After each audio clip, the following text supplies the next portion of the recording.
From Studio 1A in Tampa, Florida, comes a talk show that really feels your pain and tells you like it is. We love America and all that freedom-loving Americans want to protect.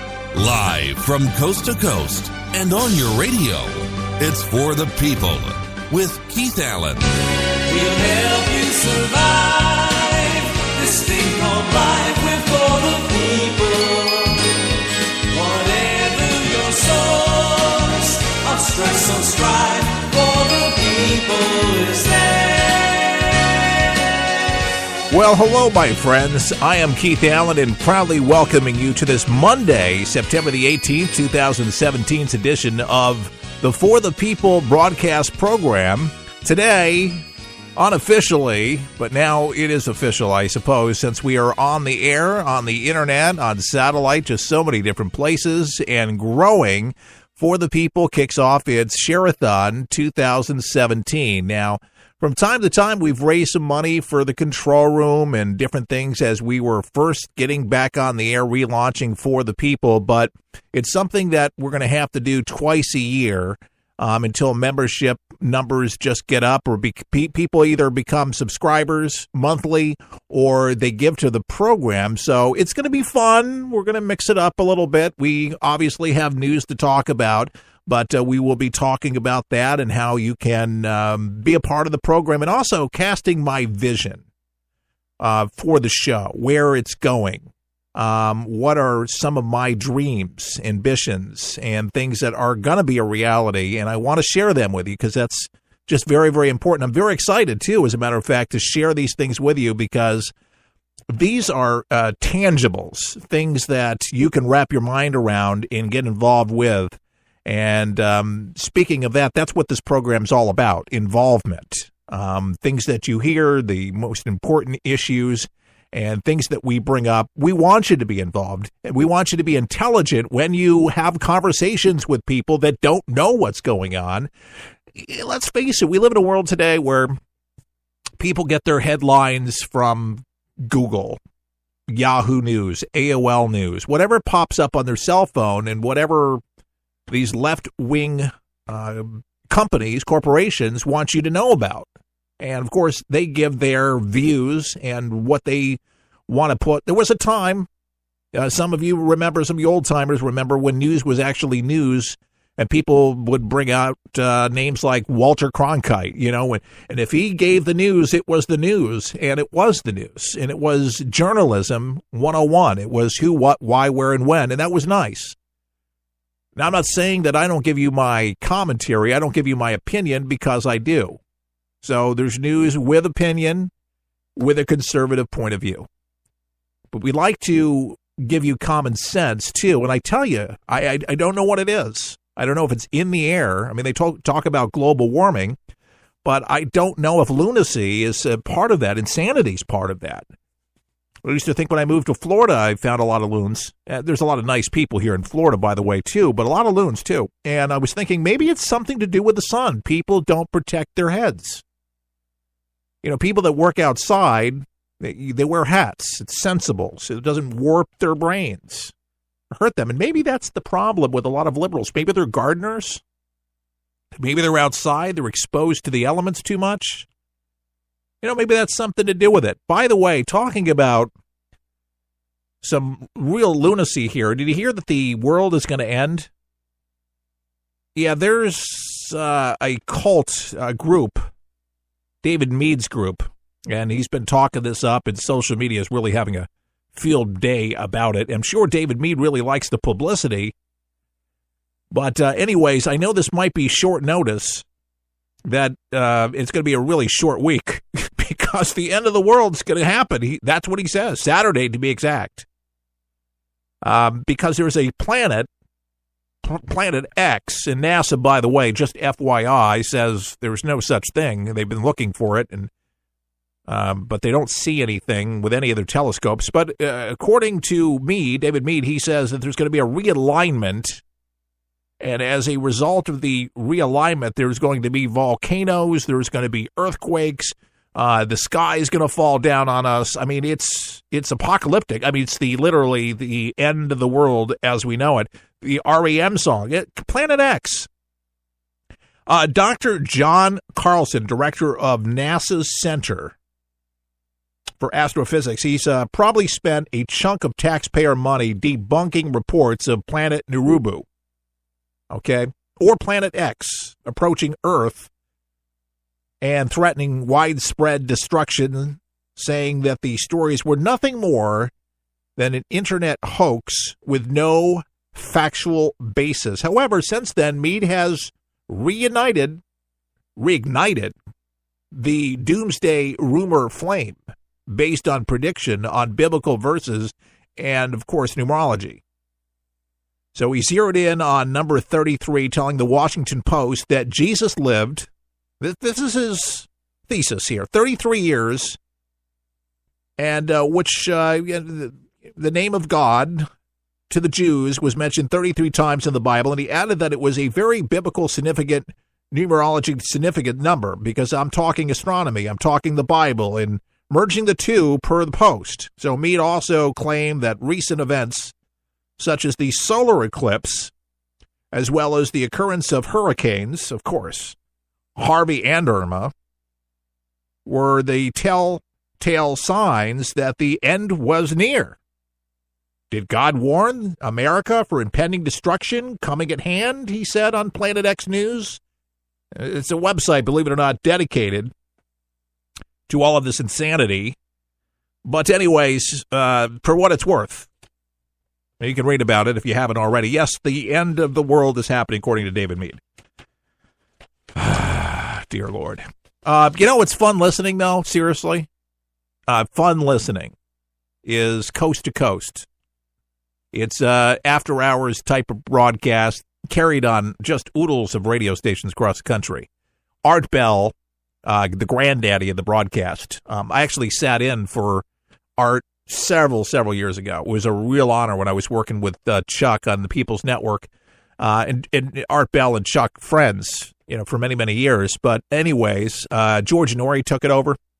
Is that right? Yeah. So anyway, great job. But they talk about things like that. Mirrors, different dimensions, different planets, ETs, that kind of thing. It's fun listening. I'm thoroughly entertained. And you can listen to the whole show to the wee hours of the morning every night. It's fun listening. I'm saying it's a great promotion for a show. I mean, if you're into that kind of thing, I find it fun. You need to find out what people are thinking. I mean, I believe that we're not alone. I personally haven't seen an ET. I think there's enough of them really down here, to be honest with you. I think are extraterrestrials called liberals. But anyway, yeah, we're not alone in the stars. I mean, it'd be ludicrous to think that all those billions of star systems, and we've had Stanton Freeman on the air in the past many times talking about ufology, and there's, so many stories and so many occurrences that have happened here on this planet leads me to believe that certainly we are visited frequently. There are abductions, things that you just cannot explain away entirely. But, I try to put my faith more in God because he kind of knows what's really going on.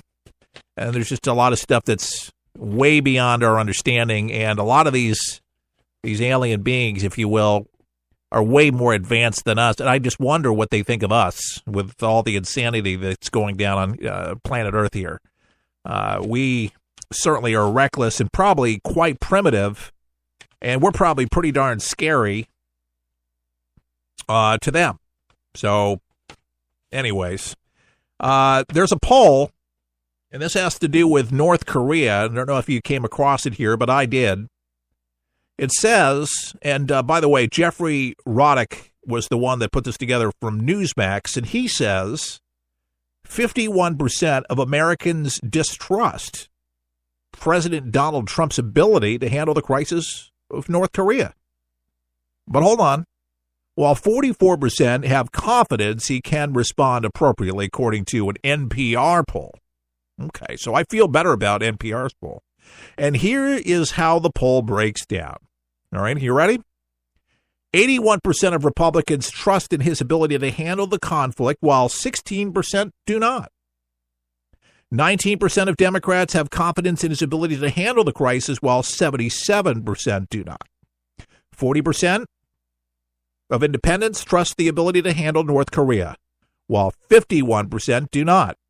And 74% of all those polled believe the U.S. has an obligation to protect allies in East Asia, while 13% disagree. Now, one of those surveyed was a lady named Lynn Siegfried, a registered Republican who lives outside Milwaukee, and she said that she worries about how Trump is handling North Korea and prefers the way UN Ambassador Nikki Haley has dealt with it.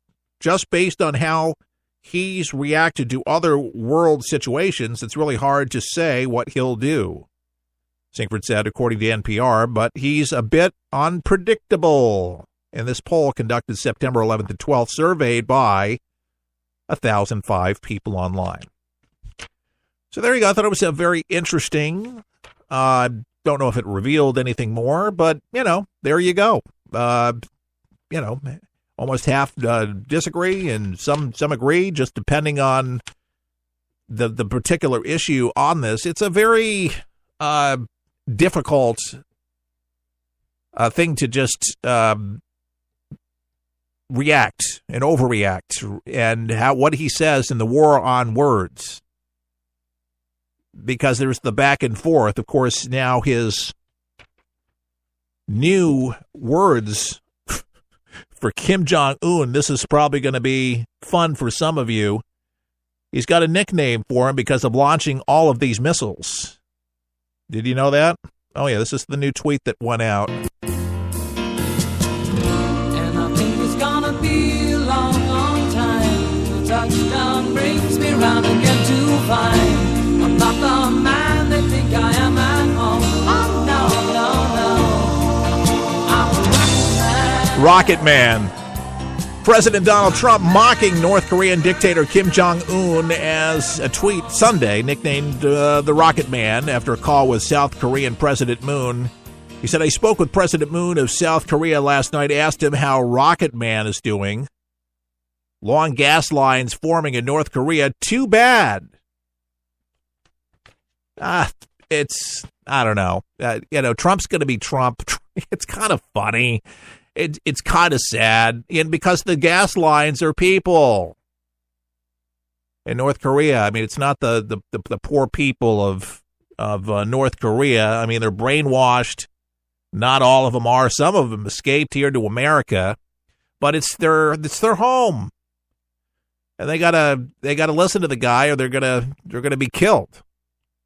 But it's this embargo, is it going to be enough? Of course, New York City is welcoming the president and all those ambassadors from all over the world to the UN because the assembly is gathering, and there's a big speech tomorrow, and I'm sure we'll be letting you know what's going on, what he says, how Donald Trump is actually going to, in the world, governing bodies of the UN, which, it's nice to hear the UN with Nikki Haley, at least, as the ambassador to the UN.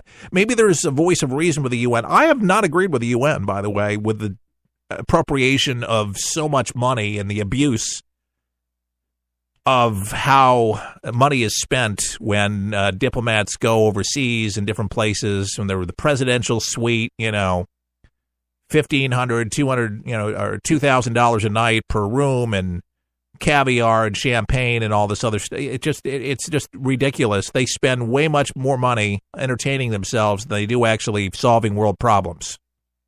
I mean, there's so many investigations going on to the UN, and guess who flips most of the bill? You and I, the taxpayers. It just makes me frustrated. But Nikki Haley, I got to say, I think is a refreshing voice, big time, when it comes to handling things. Like I said in the beginning of the program, we are launching our official Share-a-thon 2017. And let me share one of the initiatives, okay, because I think this is important, and I'm going to share this on my second hour as well, because we have different listeners, different stations pick up different times. But Chuck Harder, the founder of this broadcast, had an initiative that I thought was absolutely brilliant. And I was talking with